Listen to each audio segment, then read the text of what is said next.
Harisca Irene, sejam todos bem-vindos ao canal Vamos Ver. Eu sou o professor Marcos e neste vídeo eu vou te mostrar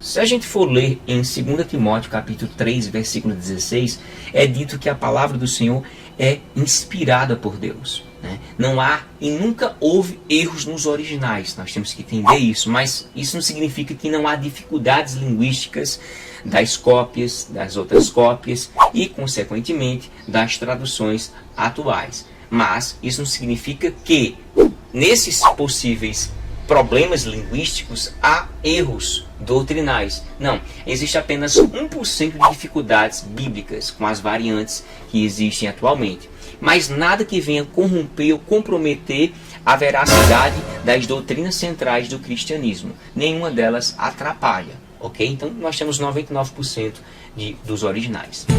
Comprometer a veracidade das doutrinas centrais do cristianismo.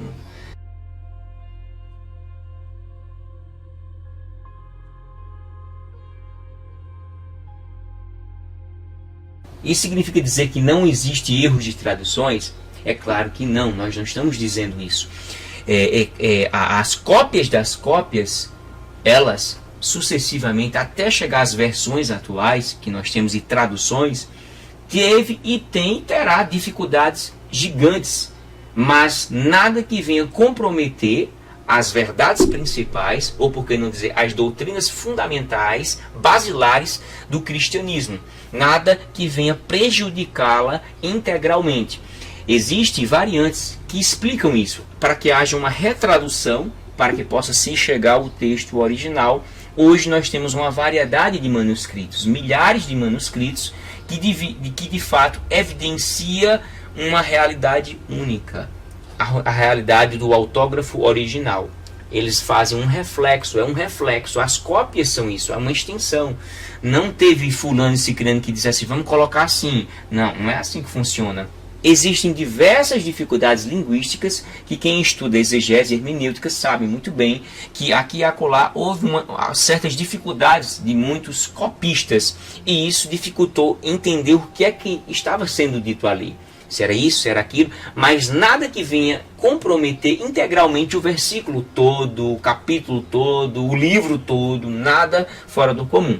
Existe talvez 1% de dificuldade linguística hoje, atualmente, porque nós temos milhares de manuscritos que evidenciam o texto original, que são cópias de cópias, certo? Imagina um texto que tivesse outro texto que não tivesse nada a ver uma com a outra. Aí sim, nós poderíamos dizer que alguém fez um texto errado, mas na verdade são cópias das cópias. Ou seja, o próprio Deus quis que essa palavra se mantivesse de pé até os dias atuais. Eu considero a palavra do Senhor um milagre hoje em dia, porque a gente sabe quanta corrupção houve no mundo e Deus teve um carinho especial pela sua palavra, 100%, porque ela é a palavra de Deus.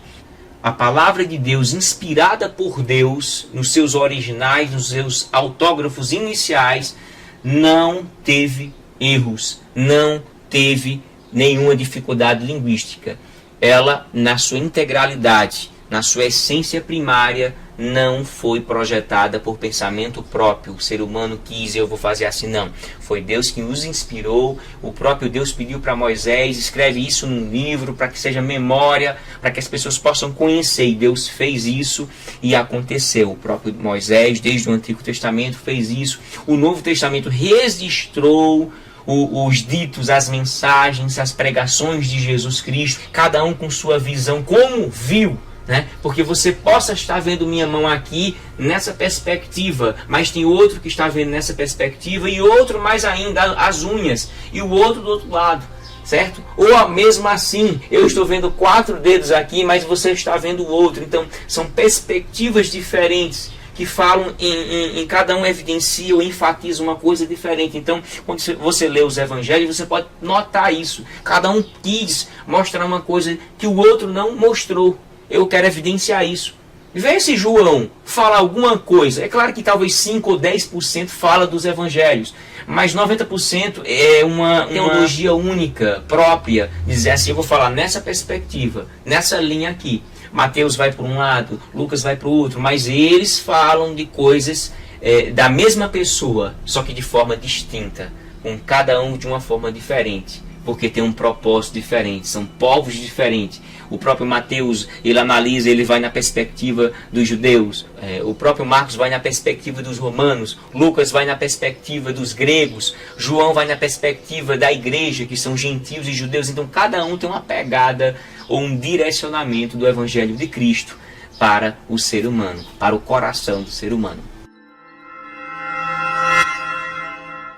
Quando você lê 2 Timóteo 3,16, vai evidenciar essa inspiração de Deus, certo? Então, não ache que você está diante de um livro que tem autoria humana, simplesmente humana e puramente humana. Não, tem uma inspiração por trás que ela é divina.